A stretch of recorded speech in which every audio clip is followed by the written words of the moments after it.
장길산 서평 제3편입니다. 길산은 양부모님의 소원대로 봉순과의 혼인을 하게 되는데요.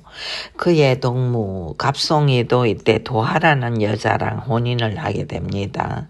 한날 한시에 두 친구가 혼인을 한 것이지요. 원래 살았던 문화마을에서 떠나 구월산 아래로 옮겨간 그들 일행은 축하객으로 모여든 박대건, 김기, 강선홍, 우대용, 마감동, 오만석의 끈끈한 축하를 받으며 간소하게 예식을 치르는데요. 혼인 예식과 함께 형제의 의까지 맺는 예식을 또한 올립니다. 피로써 천지신명에게 맹세하기를 우리는 같은 피를 나눈 형제요. 앞으로 그 의리를 배신하는 자가 있다면 다른 형제 모두 힘을 합쳐서 벌하기로 맹세를 한 겁니다.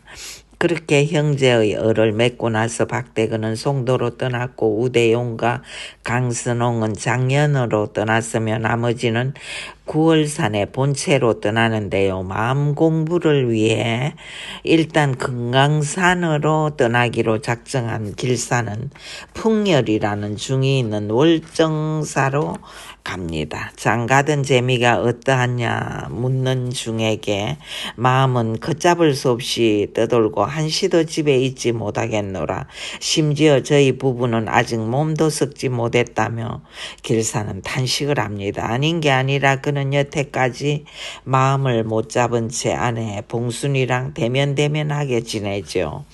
부추를 버리지 않고 범인의 성품을 지니기 어렵고 번뇌를 그대로 간직한 채 열반에 드는 것은 더욱 어렵지만 가장 큰 것은 성불이 아니요 중생과의 사랑이니 그 사랑이 익으면 부부의 정도 자연히 이루어지는 일이다라고 풍열은 가만가만 다 이러지요. 길산은 자신의 살 속에 박힌 멍 같은 회한이 되고만 묘옥을 생각하며 애달파하지만 그렇다고 해서 부모가 맺어준 배필 봉순이를 어쩌랴. 결국 금강산 장안사로 가기 하루 전날 나 없을 때 부모님 모시고 잘 기다려달라 당부하며 아내를 품지요.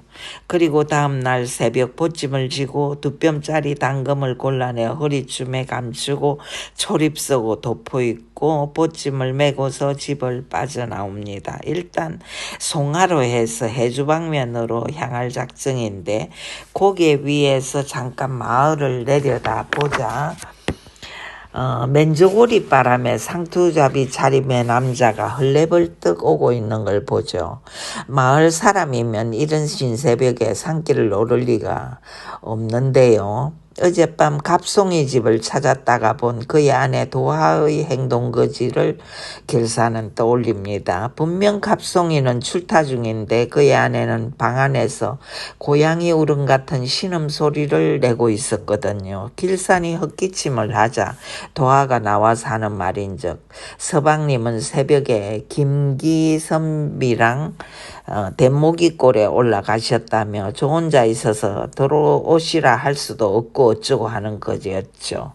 돌아서 나오는데 귀를 가만 기울여 보니 방 안에서는 계집의 웃음소리와 함께 굵직한 사내의 목소리가 들려오는데 길산이는 당장 뛰어들어 남녀를 도륙하고 싶은 마음을 억누르며 집에 돌아와 봉순을 안았는데요. 지금 보아하니 바로 그놈 일시 분명한 거지요. 이놈 개석거라. 네가 무슨 짓을 하고 나오는지 내가 다 안다. 길산은 사내의 등판을 발끝으로 내리 찍었는데 사내가 앞으로 꼬꾸라지며 죽을 죄를 지었으니 살려줘라고 외칩니다. 한량패들과 산에 갔다가 알게 된 도하인데 농으로 건드렸더니 제 쪽에서 몸이 달아올라 남자를 유혹하더란 것. 어젯밤도 남편의 출타를 알리며 오라는 기별이 왔길래 들려서 한바탕 놀았다는 것이지요. 길산의 힘과 패기에 식급을 한 거는 두 분 다시 곳에 들리지 않을 테니 목숨만 살려달라고 비는데요. 다시 그런 짓을 하면 온 가족을 찾아내어 몰살시키겠다는 음포를 놓고 떠나는 장길사는 금강산에 가기 전 수양산 망해사를 찾는데요. 양부에게 이미 들어 알고 있는 생부 보의 소식을 들을까 싶어서였죠. 그러나 이미 세월이 흘러 생부를 찾을 길은 없고 혹시 만나면 소식이나 전해달라는 말을 그곳에 남기고 다시 길을 떠납니다. 그러다가 15쯤 된 처녀를 만나게 되는데요. 교전비라고 자신을 밝힌 그녀는 주인 댁에 이유 없이 화를 입고 있다며 도움을 요청하죠. 나름대로의 정의감이 불뚝 솟은 길사는 처녀가 가르치는 방향으로 정신없이 달리다가 아차 싶어서 돌아보니 피륙과 돈이 적지 않게 든 보증과 함께 처녀도 간 곳이 없었죠. 어리벙벙해서 금천 쪽으로 가다가 지나가는 농부들에게 처녀의 얘기를 꺼내 물어보니 오빠랑 둘이서 행인의 보찜을 터는 유명자한 오노이라며 모두들 웃어대지요. 핏대가 난 길사는 그들이 산다는 용봉골이라는 곳을 찾아가는데요. 우여곡절 끝에 그들 오노인을 만나보니 본성이 나쁜 게 아니라 살다 첩첩산골까지 쫓겨와 병든 노모를 모시고 사는데 먹고 살 길은 없고 그 지경이 된 걸 알고 또 마음속으로 동정을 하지요. 본명이 끝순이란 처녀는 보찜을 내놓으며 오랍이랑 엎드려서 용서를 비는데요. 사실 그 오누이는 넘치도록 죄를 지었더라. 그 동네에 더 머물다가는 관청으로 끌려갈 일만 남았다며 하소연을 하지요. 자초지종을 듣고 그들을 용서한 길사는 그들에게 구월산 산채로 가자고 부추기는데요. 그들은 그 길로 지게를 구해 병든 어미를 싣고 그동안 횡령하고 훔쳐온 재물을 보따리에 싸서 얹고 길산이 시키는 대로 구월산 근방으로 가게 됩니다. 토산, 평강, 금성을 지나 단발령을 넘고 진달래 철쭉이 허드러지게 피어있는 곳을 지나 금강산을 향해 걸어가는 길산의 가슴 속에는 뿌듯하고 이상한 감회가 차오는 것이죠. 한편 묘옥은 어떻게 살고 있을까요? 정인인 장길산이 관가에서 형벌이 집행되어 사당패에 합류한 묘옥은 이미 그가 죽었다고 믿고 있으므로 실험없이 마음을 못 잡은 채 탄식하지만 산 사람은 또 살게 마련이지요. 예쁜 용모로 인해 문남자들의 가슴을 설레게 하며 안달하게 하고 있지만 사당패의 모갑이 우두머리죠. 고달근으로서는 그녀를 이용해 돈을 벌어먹을 수 있는 절호의 찬스가 온 셈이지요. 그 와중에 안성의 유명한 상인인 부호 이경순이라는 자가 묘옥에게 반해서 야단인데요. 그녀의 수심 깊은 눈과 처량한 노랫가락에 그만 눈이 뒤집힐 지경이 된 거지요. 나이 40, 여주에서 유기그릇을 만들어 장사에 성공한 그는 공장의 한 구석에다 하성총까지 만드는 기술자까지 고용해서 총포수를 익히는 등 대단한 부를 자랑하는 그 상인인데요. 도공이자 상인이죠. 키가 큰 데다 인물은 남자답고 성격은 강하면서도 부드럽고 다감해 문여자들이 좋아하는 남자죠. 돈으로 벼슬을 살 정도의 기량도 가지고 있었지만 그런 짓 않고 순리를 따르며 살던 남자인 그를 아내는 죽도록 사랑했지만 불행하게도 설아엔 자식이 없었지요.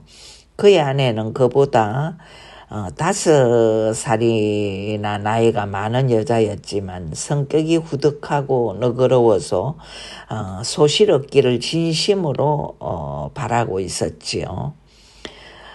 외로운 그는 이제 묘옥이 자신의 첩으로 앉아 후손이나 낳아주면 온갖 영화를 누릴 수 있을 거라 장담하지만 그녀는 미동도 하지 않지요. 이미 죽었지만 가슴에 연비를 남길 만큼 문신이죠. 연비. 뜨거운 사랑을 나눈 장길산에 대해 마음을 돌릴 수가 없었던 거지요. 세상엔 참 여러 가지 종류의 사랑이 있지만 이 소설에서 묘옥은 죽은 남자를 향해 말할 수 없는 수뇌부를 간직하고 또 이경순의 그 사랑이야말로 치고지순한 사랑이 아닐까 싶은데요. 마음이 전혀 동하지 않고 있는 묘옥에게 억지로 너를 담아진 않겠다. 너의 마음이 내게 오길 기다리마라며 부드러운 태도를 유지하며 모가비 고달근에게 묘옥의 몸값까지 치르며 물주 노릇을 합니다. 정작 애가 당근 고달근인데요. 묘옥이 적당히 이경순에게 마음을 허하면 온갖 이익을 도모할 수 있으련만 왜 저렇게 싸늘한지 애가 타는 거지요. 사당들과 그 사들 역시 여기저기 다니며 공연을 해야 먹고 사는 건 강대꾼들이나 마찬가지이기 때문에 떠날 차비를 차리는데 이경수는 그들을 따라 나서겠다고 우깁니다. 사업장에야 아내도 있고 신복도 있으니 별 상관없겠지만 사당도 그사도 아니면서 그들을 따라 길을 떠난다는 건 사실 예산일이 아니긴 합니다. 고달근은 안창 기색이 완연했지만 모든 숙식비를 경순이 대겠다고 나서니 할 말이 없기도 합니다. 아무튼 그렇게 따라 나선 경수는 행중에서 양반 유필준을 만나 시비가 붙는데요. 반상의 차별이 엄연한 시대인지라 한낱 창기에 불과한 사당에 대해 내노라 하는 양반의 자제인 유필준은 놀이개를 대하듯 조롱과 핍박을 해대는데요. 사랑하는 묘옥이 모욕당하는 모습에 화가 난 경수는 큰 싸움을 벌이고 결국 우여곡절을 겪으며 나중엔 그 화성총을 쏘아대기까지 합니다. 그렇게 되자 이제 관에서 쫓기는 신세까지 되어서 도피하던 경수는 묘옥을 업고 지고 자신의 공장이 있는 여주에 내려가는데요. 거기서도 말썽이 거듭되어 옥에 갇히는 신세가 됩니다. 묘옥을 받아들였던 그의 아내는 나중엔 그 남편을 구명하기 위해 그녀를 멀리 떠나보내고 묘옥은 그 보찜 속에다 그 폐물과 엽전을 얻어서 감추어 들고는 배를 타고 서울로 떠납니다. 한 여자에 대한 사랑으로 신세를 망친 경수는 자기랑 친했던 이방의 그 농간으로 아내까지 잃고 재산도 모두 빼앗긴 채 악독한 이방을 죽이고 살인자가 되어 마침내 행방을 감춥니다. 한 여자에 대한 나름대로 그런 거죠. 지고지순한 정인 거죠. 그런 정으로 파멸을 당한 남자인 것이죠. 묘옥은 갖은 그 우여곡절 끝에 서울 왕십리 근방에서 술집을 차리고 나중엔 색주가를 만들어 재미를 보는데요. 이경순과 동행하는 바람에 같이 그 쫓기는 몸이 되어 가진 곤란을 겪던 고달근 역시 하적대의 일원이 되어 떠돌다가 나중에 이제 서울에서 묘옥을 대면하게 됩니다.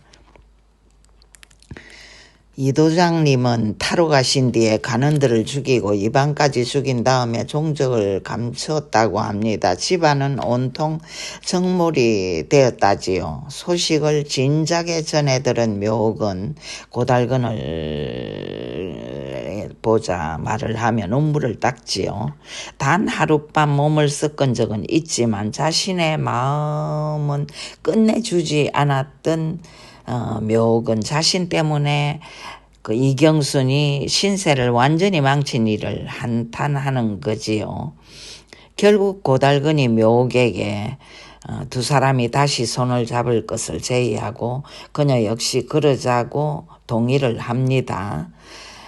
장길산 제3편에서 작가는 특유의 통찰력으로 인간이 얼마나 간사하고 변화무쌍한 마음을 가진 존재인지를 적나라하게 표현하고 있습니다. 그리고 또한 인생사란 건 전혀 예측치도 못한 사건으로 인해 예측치 못하는 길로 걸어갈 수 있음도 그려내고 있습니다. 오늘은 여기까지 하겠습니다. 시청 감사드립니다.